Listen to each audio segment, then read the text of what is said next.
Hello, everyone, and welcome to Lunch Break Science. I'm Ariel Johnson from the Leakey Foundation, a nonprofit dedicated to supporting human evolution research and sharing discoveries in programs like this. We want to thank Ann and Gordon Getty and Camilla and George Smith, whose generous support has made this episode of Lunch Break Science possible. Here with us today is Leakey Foundation grantee, Dr. Rachna Reddy. Rachna, thank you so much for joining us. Thank you for having me. Rachna is joining us from Michigan, where she recently defended her doctoral thesis, so congratulations on that. And she'll be leaving soon for a postdoctoral fellowship in the Mind-Brain Behavior Initiative at Harvard University. She also studies wild chimpanzees as part of the Ngogo Chimpanzee Project. And the Ngogo community is a community of chimpanzees that is, I'd say, or I guess you would say, quite large, and it's in the Kibale National Park in Uganda. And we'll be exploring Rachna's work, studying the relationships of support systems of adolescent chimpanzees. Before we get started, though, for those of you joining us live on YouTube, Facebook, and Twitter, please be sure to write questions or any comments to Rachna anytime during the episode, and we'll loop back to your questions at the end and get through as many of them as we can. The earlier you get those questions in, the more likely we will be able to ask them, or I guess answer them. But do get those questions in. So Rachna, my first question for you is, why is adolescence such an important time in chimpanzees' lives? Well, I guess in general. So adolescence is a life stage that often holds a very powerful place in our memories. And this is because it's a particularly formative moment in our lives, one where we explore and learn rapidly. And it's a time when we often gain independence from parents and we start to find support in new relationships. And these types of changes have evolutionary roots, and they have clear parallels in the lives of other animals.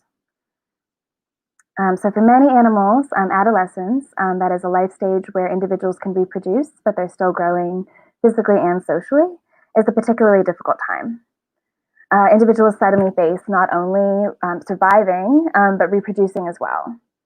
And when they reach this time in life, many animals gain independence from their kin, and they set out on their own and seek mates. And in particular, chimpanzees provide a model organism to study when it comes to understanding the challenges of adolescence and making this transition to adulthood. And it's not only because they're one of our closest relatives, but much like us, they grow up very slowly. And they have a period of adolescence that lasts many years. And during this time, they experience challenges that are very similar to our own. So females typically immigrate to new communities, which makes studying them very difficult for scientists. And in contrast, males, who were the subjects of my research, remain in their natal communities for life, where they were born.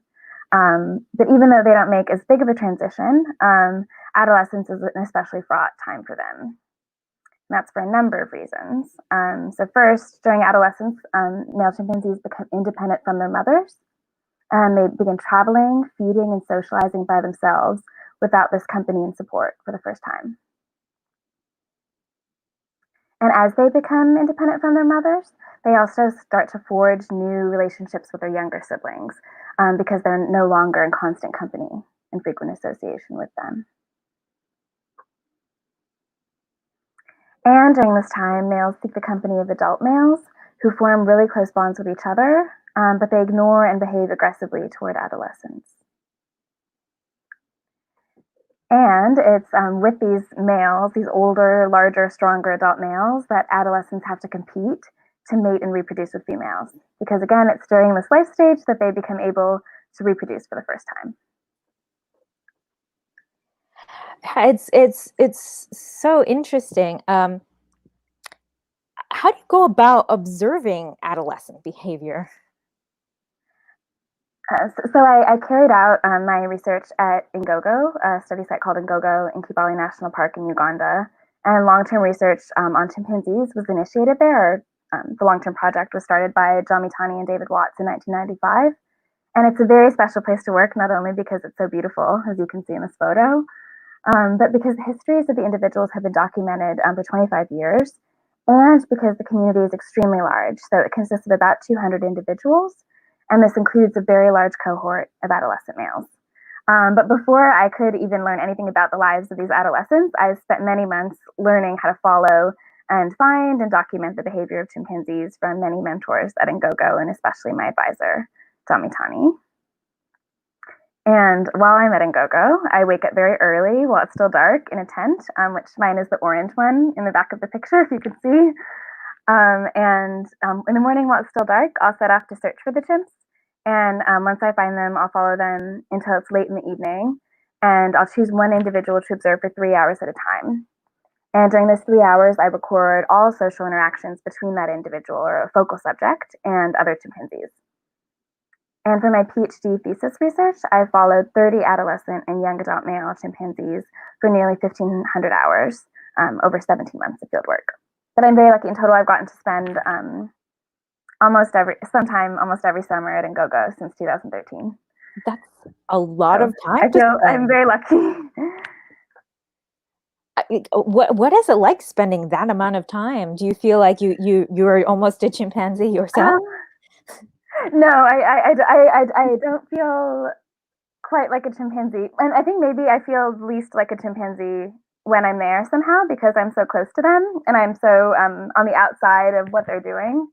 But I do feel like it's a very magical experience, I would say, and a very strange one. Like every day is like its own adventure. You don't know where they're going to take you. It's really exciting all the time, and the places in the forest come to have all these meanings to you because they have meanings to the chimps. So you really start to see the world through their eyes and kind of experience it like them. But I think, yeah, I'm cognizant in the forest of how I'm not one, mostly because they can crawl and move in ways that I can't, and as I follow them, it's very salient. But with these relationships that these adolescent chimpanzees are developing, who are they with, and how do they kind of start developing them? Well, to answer that, I'll need to tell you a bit about the societies of chimpanzees and what their most important social bonds are like from starting early in life. And chimpanzees live in large social groups called communities, and communities contain multiple males and multiple females who mate promiscuously. And they range in size between 20 and 200 individuals, but those individuals are rarely all together at once. Instead, they fission and fuse, forming subgroups that vary in size and composition throughout the day. So much like humans did before the pandemic hit, we might, in a given day, meet many different people and congregate with them in different groups, with different individuals coming together for different reasons. At the start of life, however, chimpanzees are always in a subgroup with their mother. And like other mammals, male chimpanzees are dependent on their mothers at birth, and this bond is a very, very close one, which you'll see depicted in this brief video.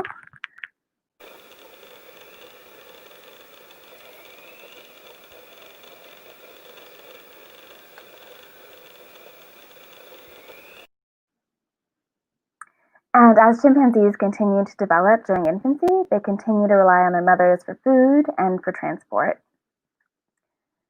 But even after they begin to feed and walk independently as juveniles, chimpanzees continue to travel with their mothers all the time. And things start to change in adolescence, which can begin when males are 8 years old. And at this time, males will start to take their first steps away from their mothers. And instead of following them, they'll start to follow other individuals, especially older males, occasionally spending full days apart from their mothers. So I, along with my collaborator, Aaron Sandell, documented changes in social interactions and relationships between adolescent males and their mothers during this time, and also when these males made the transition to adulthood around 16 years of age. And first, we recorded who associated with adolescent and young adult male study subjects. Associations are important because, as I mentioned, not all chimpanzees who live in the same community are together at once. They can make decisions about who they spend time with on a daily and hourly basis. And they can also, so they can spend some time with certain individuals away from everybody else. And they can also totally spend time alone, which is something that adolescents choose to do for the first time in their lives quite often. And because of this, because chimps can make these decisions about who they associate with, we assume that association patterns are an important component of chimpanzee social relationships. And in addition to association, we measured and recorded all individuals who maintained spatial proximity to and groomed with adolescent and young adult males. And proximity and grooming are two other measures that we use to document social relationships in chimpanzees and also in other primates. I also recorded 3 additional behaviors, which I'll describe now. So the first was vigilance during travel. And this involved instances of coordinated movement during which individuals waited for, followed, and looked back for other individuals while traveling through the forest. So they might stand up and look over, and then once another individual is in view of them, continue moving on, just like you might if you were traveling in a busy area with friends. Again, something that many of us have not done recently. Another behavior that I recorded was reassurance. And these are behaviors that are comforting. So things like embracing and holding hands, and other types of affiliative touches. And last, I recorded coalitionary behavior. And in this context, I define that as times when chimpanzees stepped in to defend each other during aggressive conflicts.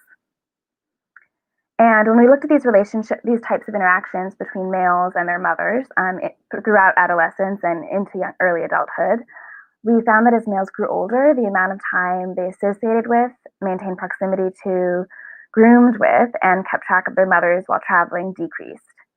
However, when males were in the same party as their mother, so when they were associating in the same subgroup as her, they interacted with their mothers as frequently as adolescent males did, just with those same behaviors. So you might think of that as males are around their mom a lot less once they're adults, but when they go back and see her or when they're spending time with her, they're interacting with her in similar ways to younger males. So they're grooming with her just as much.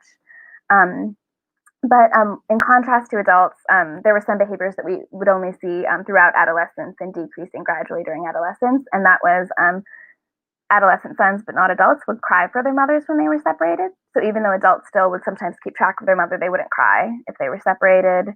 And adolescents tended to rely on their mother for this coalitionary support, so to intervene when they were having a conflict with someone else, where that rarely happened with adult males, and the same for reassurance.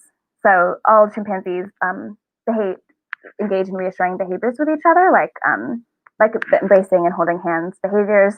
It's just as males get older, they start to do those behaviors with other individuals and not their mothers. So overall, we found that throughout adolescence, this maternal-offspring bond continues, but mothers remain occasional social companions for most sons as they approach adulthood, but infrequent companions for some. And so for about a third of males, their mother continues to be essentially their best friend when they're adults in this study cohort. And that includes this male, Hayden, who's we'll show you in a video in a moment. Hayden is an adult now, and he's shown in this video grooming with his mother, Lita, who is his top social partner in both grooming and proximity, and is one of we could say is his best friend.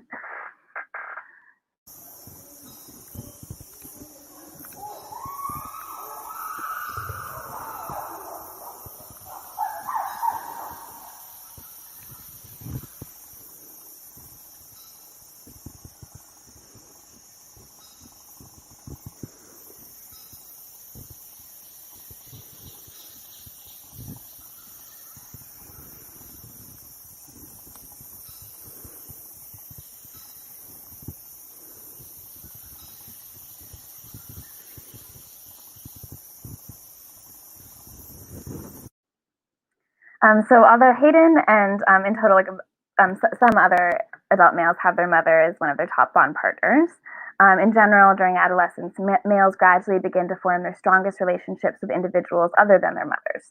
And these include unrelated females. And these relationships with unrelated females take on a new importance in their lives because remember that in adolescence, males can reproduce for the first time.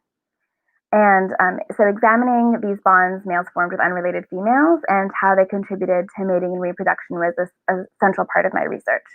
And I found that nearly all males that I studied, so all 30 males, formed a strong bond with at least one unrelated female, a female who was not part of their maternal family. But some males form stronger bonds with more females compared to others. There's a lot of variation in this, and examining why some males are socially savvy with females and others are less so is something I'm interested in studying in the future. But I thought it might be fun for me to, one, introduce you to a handful of study subjects, and then for you to decide which of these males you think that you might be most drawn to if you were a female chimpanzee or a male chimpanzee. So as Rachna said, you in the live viewing audience will go through several adolescent chimpanzee profiles and pick which one you think would be the most successful. So I'm going to start playing the profiles now. Okay, this is Jarman, and he was 11 years old during the study. This is Pee-wee, who was also 11. Abrams, who was 17, and is also the older brother of Jarman. Orth, who was 12. Wilson, who was 17. And last, West, who was 20 years old. So yeah, type your picks into the comments right now. There's Jarman, Pee-wee, Abrams, Orth, Wilson, and Wes. Do we have any responses for who we think that the audience's top pick for chimpanzee is?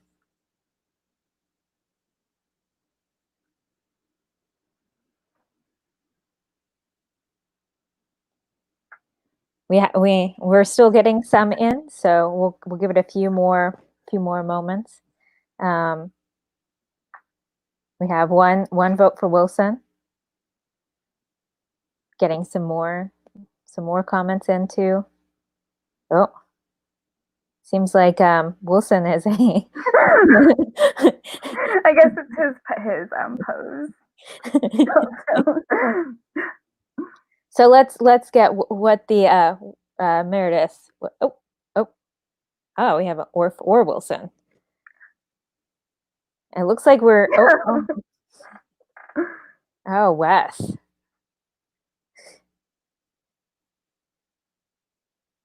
Oh, we got another Orth. So let's what is our viewer pick? Oh, we're getting more in. It's getting harder.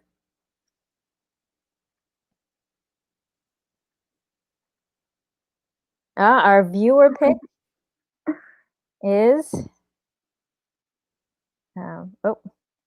Wilson.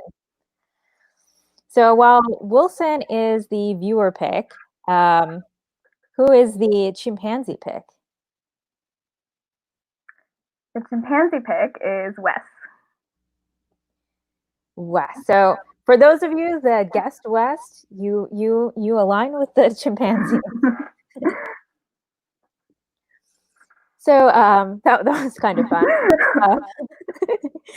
And I will say, I feel shocked that Wilson was chosen. Really? Yes.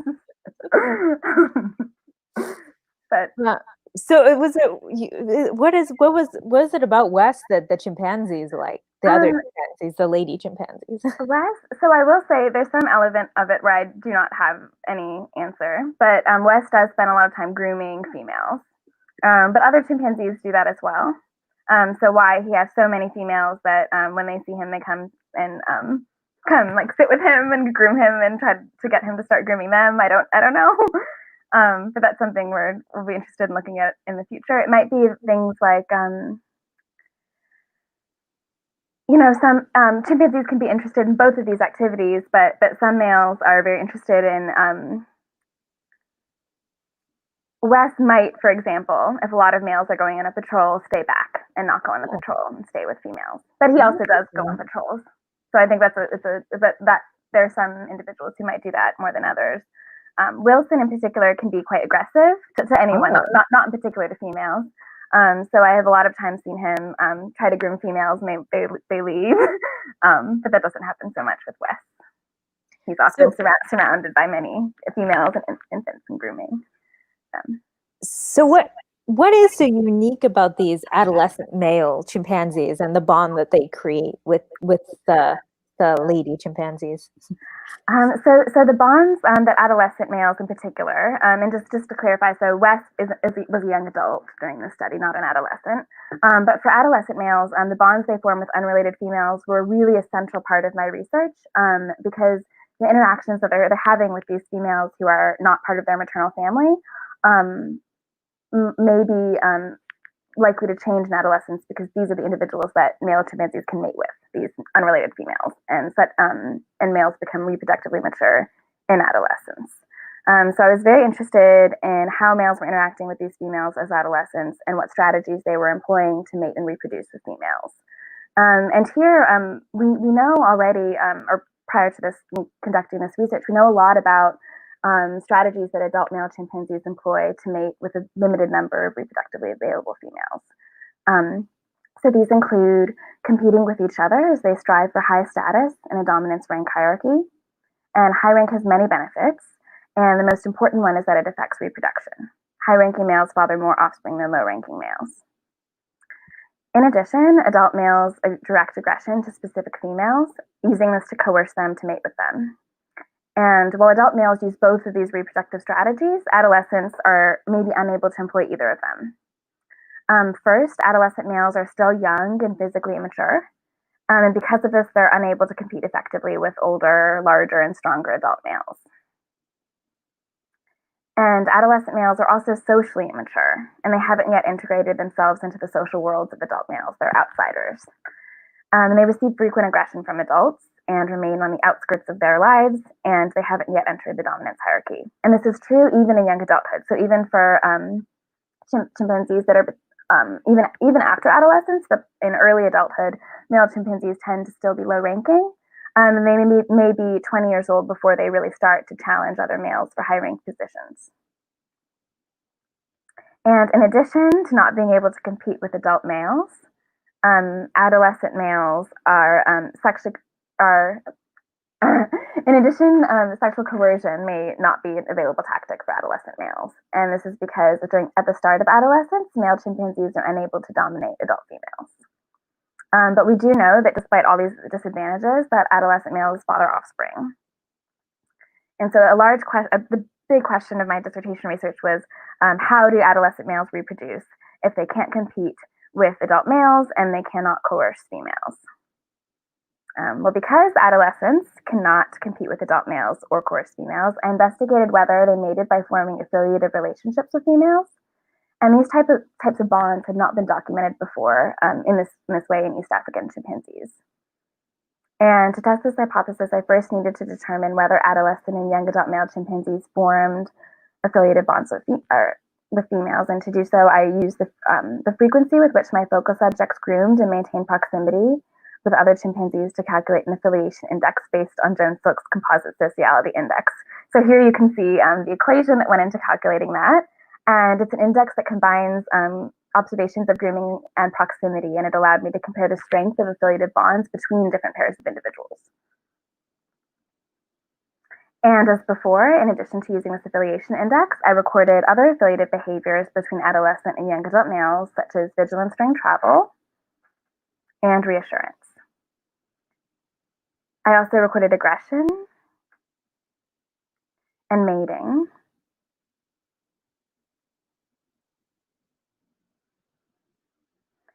as well as the estrous state of female chimpanzees that I observed each day. And specifically, I recorded whether female chimpanzees had sexual swellings, which are pictured in this photograph on the right, and whether female chimpanzees develop these swellings when they're reproductively active and able to mate. And males and females who had strong affiliative relationships, as illustrated here in this photograph, affiliated at times when females were cycling and able to mate and conceive, so when they had these swellings, and also at times when females were pregnant or nursing young infants, like you can see in this photograph, and unable to conceive.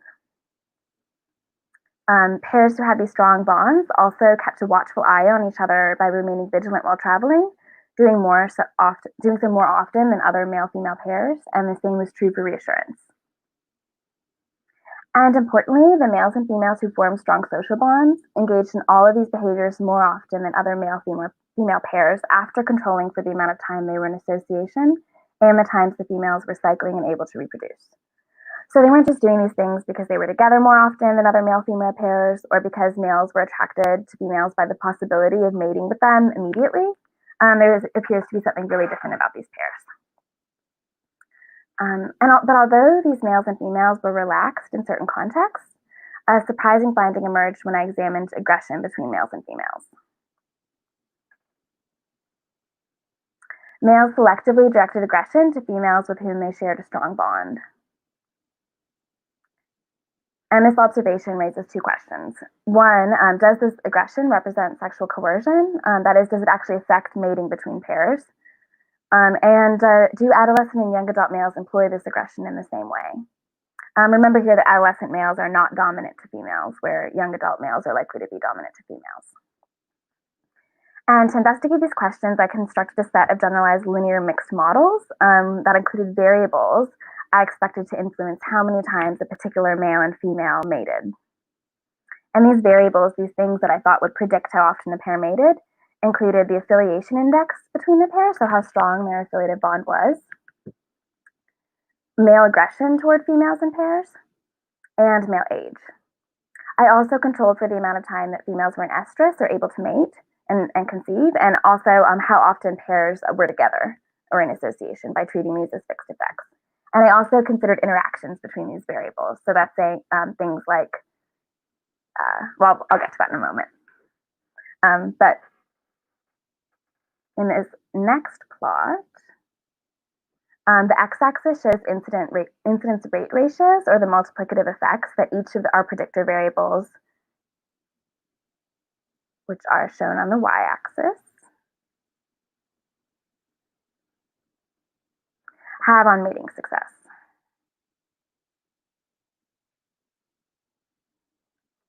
And a mating success is defined as the number of times a particular male and female mated. And these effects are multiplicative, so predictor variables that positively influence how frequently a male and female mate are greater than 1, and shown in blue, while all predictor variables that negatively influence how frequently a male and female mate are less than 1, and shown in red. And affiliation index, male aggression, and male age all positively impacted mating success. And I'll illustrate these combined effects and how they influence mating success graphically.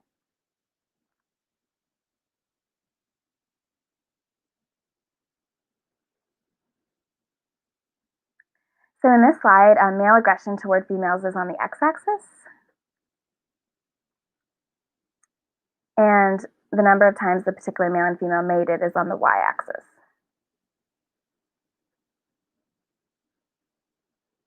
And the data are shown in gray dots.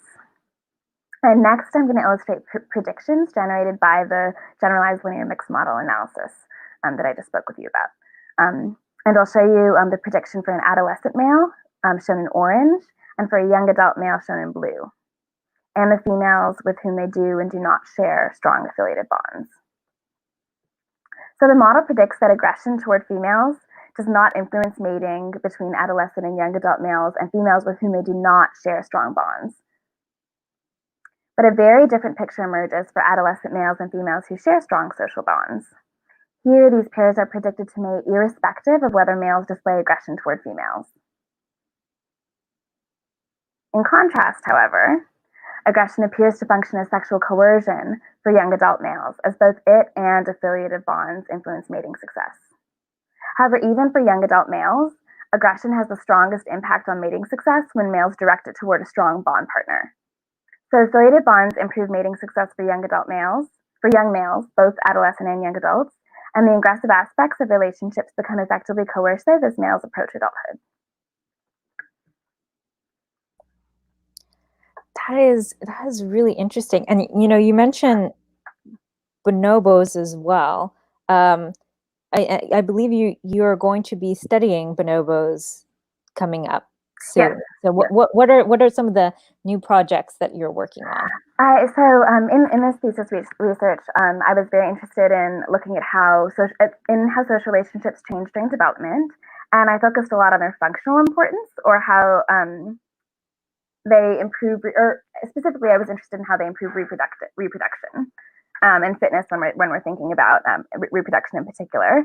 But we know, and we perhaps feel, especially acutely at this moment in time, that we gain many other benefits from social bonds other than reproduction. So we gain psychological benefits and emotional benefits from forming social bonds with others and from being with individuals with whom we have strong bonds. And in my new research project, I'll be studying that aspect of adolescence more closely.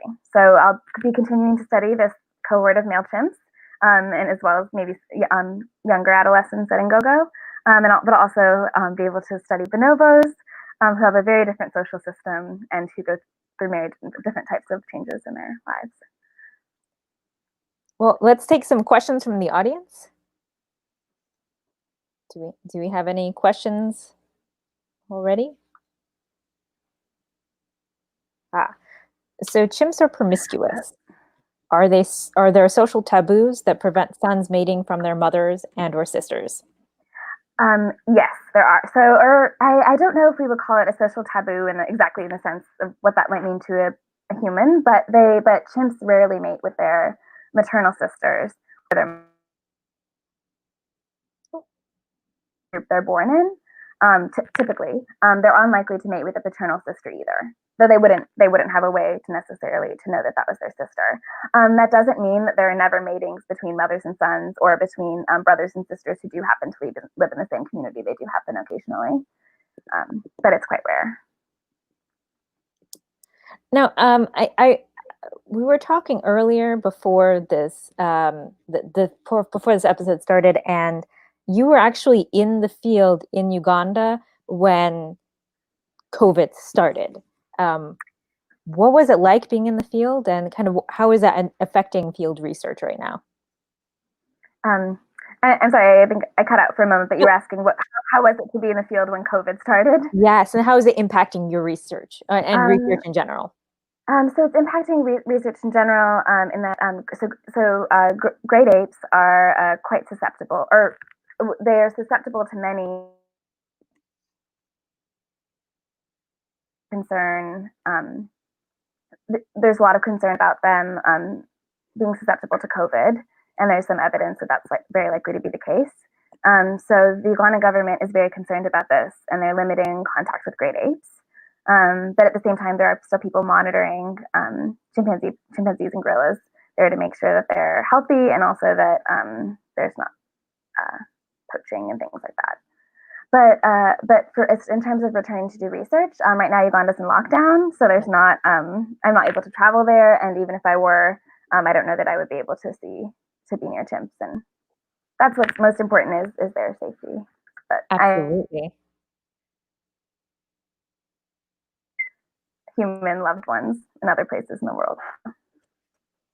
So let's take another question. Is there a female social hierarchy, and does an affiliation affect a male's rank at all?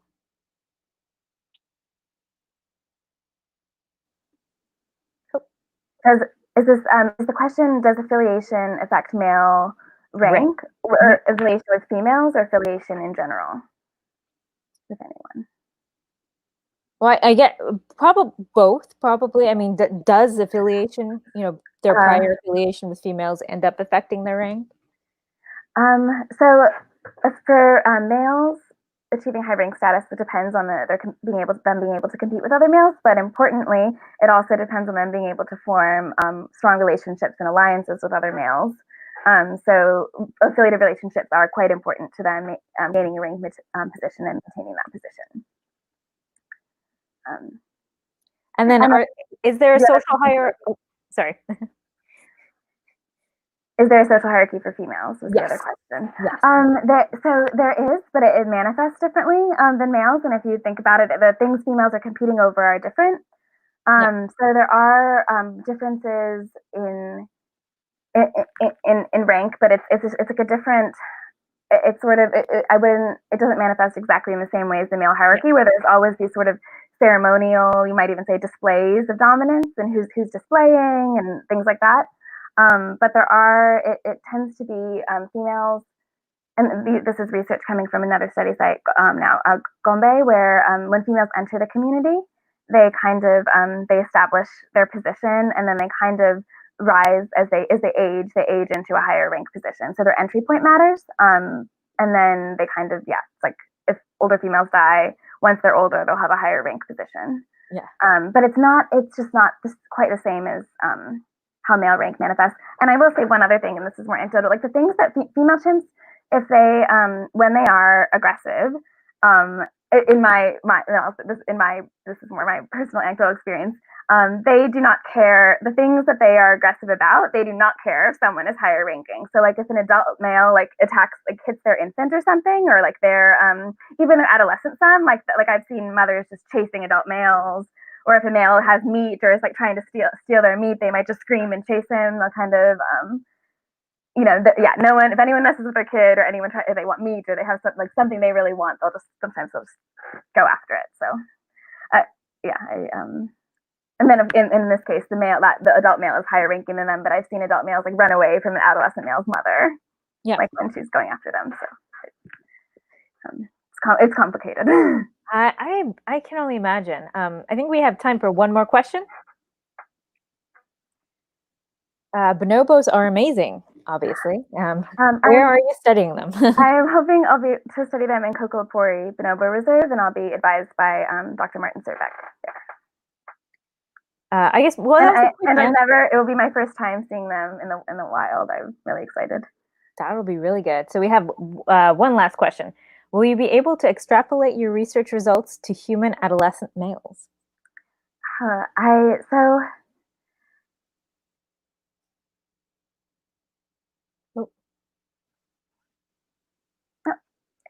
the questions that so I'm hoping in this next project where I'm trying to learn about what kinds of relationships really promote well-being for adolescent males.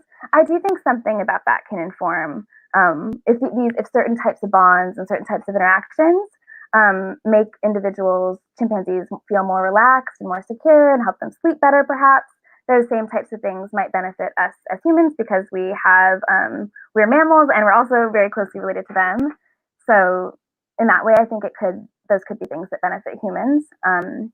But in terms of thinking about like the aggression adolescents are showing females and how as they get older this becomes coercive, that it's perhaps most coercive when it's in a close bond, I would say what we can learn from that is that humans are very different from chimps, and that might tell us something about like underlying feelings we might have maybe, but we're very different in how we process our emotions and how we interact with each other socially because we have language, which changes the way we think and also changes the way we interact, and we can really choose what types of relationships we want to have with others and think more about how we make them feel because we can talk about that. And we don't need to be like, it's just because chimps do something that would consider awful if a human did it.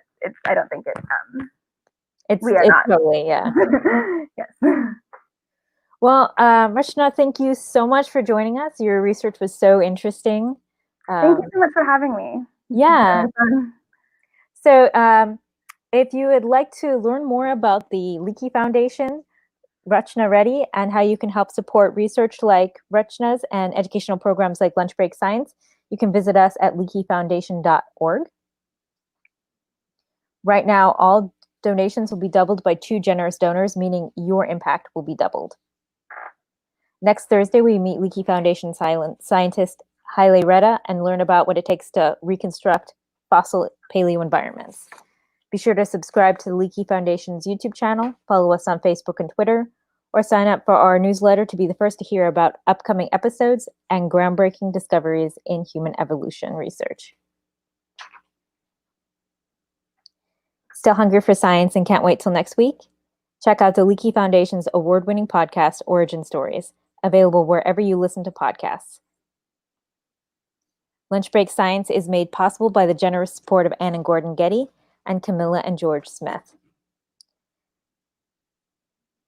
Thank you all for taking a break from your day and feeding your brain with the Leakey Foundation. Until next week, stay hungry for knowledge. Bye.